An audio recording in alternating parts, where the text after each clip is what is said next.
an extreme honor. This is just unbelievable. I think it's going to be my most memorable trip ever. That introduction, hit on all the right themes, themes about people and, what they think about, what technology should mean to us, and not on things like dollars and all that. There's a saying that Canadians use to describe their relationship with Americans, and the way I've heard it, -40 is -40. And I like that. I'm one of the few Americans that actually uses Celsius at home.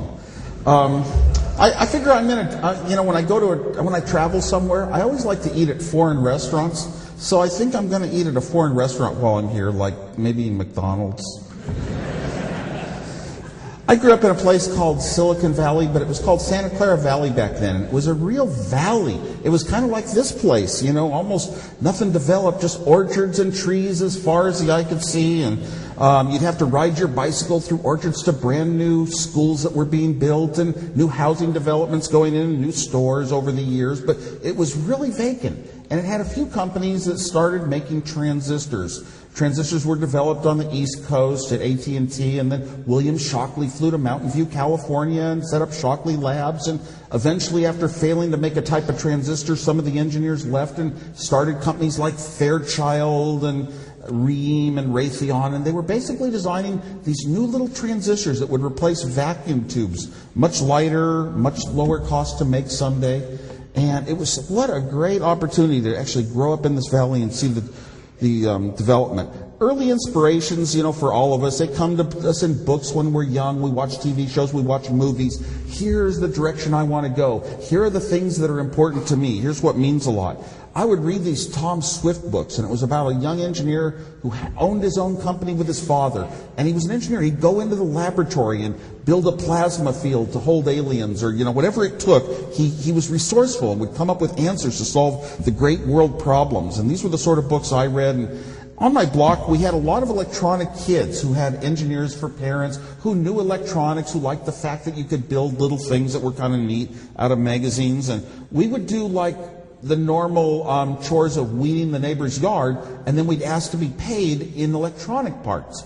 Can we go into your garage? And they would have mayonnaise jars full of little parts, and oh wow, we'd learn the resistor codes and get some resistors for our work. These things meant a lot to us. We couldn't, even if we didn't build anything with them. Eventually, we did our own little projects. We'd build little projects that you'd see in Popular Electronics magazine. We'd ride our bikes down to Sunnyvale Electronics and buy some parts and put them together. They didn't sell transistors back in those days, but one of my friends down the block got a spool of telephone wire. So what we did was we strung the telephone wire along the fence between the houses up and down the block. We crossed over the street on the light poles, and we bought the parts to make little intercom system. Carbon microphones and batteries and speakers and buzzers and lights, and we could, push a button and wake our friend up with a light in the middle of the night. And we just loved building these little things. They were ours. We didn't talk to parents about it. We didn't get any money from it. We just benefited. It was motivating because we were rewarded by knowing we had done something neat that the other kids at school weren't doing. When you get noted early in school for being good at math and science, in science fairs and the like, the teachers think you're the brilliant genius of all time, and you're like a rocket scientist, and that's where I fit in. I could beat the girls at, flashcards and mathematics, which was very unusual for a boy, they told me. And my science fair projects were pretty major, instrumental, long projects that you work on for weeks or months to build, and got me noted. I accidentally discovered probably the most important thing in my life, a journal in our hall closet that talked about computers. My father was an engineer at Lockheed. He worked on missile systems, guidance systems, and the like. And he wasn't a computer engineer. But he had this one journal he brought home by accident or something, and it had articles that described the most incredible things, like TV screens that served as a memory device, and little ones and zeros, and how you could add ones and zeros, and things called gates that made logic decisions. Wow, I read this and I thought, this is so incredible. Back then, computers were unknown. They were huge things that filled up rooms, the IBM 1401. They were in the military. They were in research departments of great universities. But you never, ever encountered or saw a computer in your life.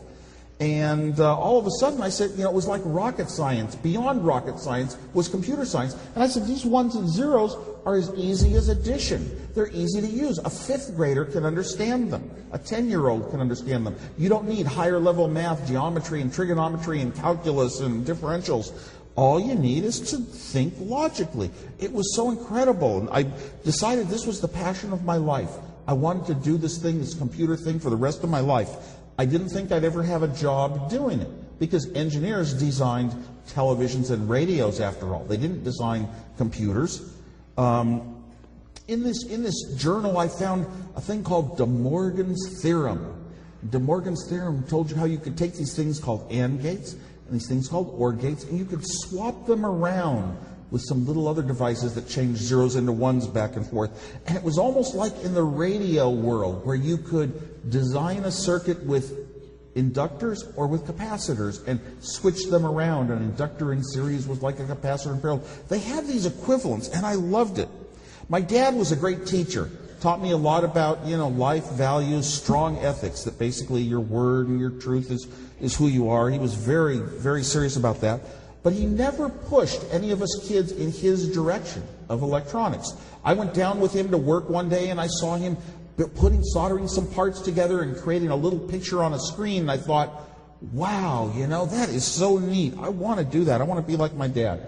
But if you asked a question, he would pull out the blackboard and teach you. He would explain how atoms were made and how many electrons there were for each element and properties of crystals and how transistors work, whatever the question was, to get to the next step.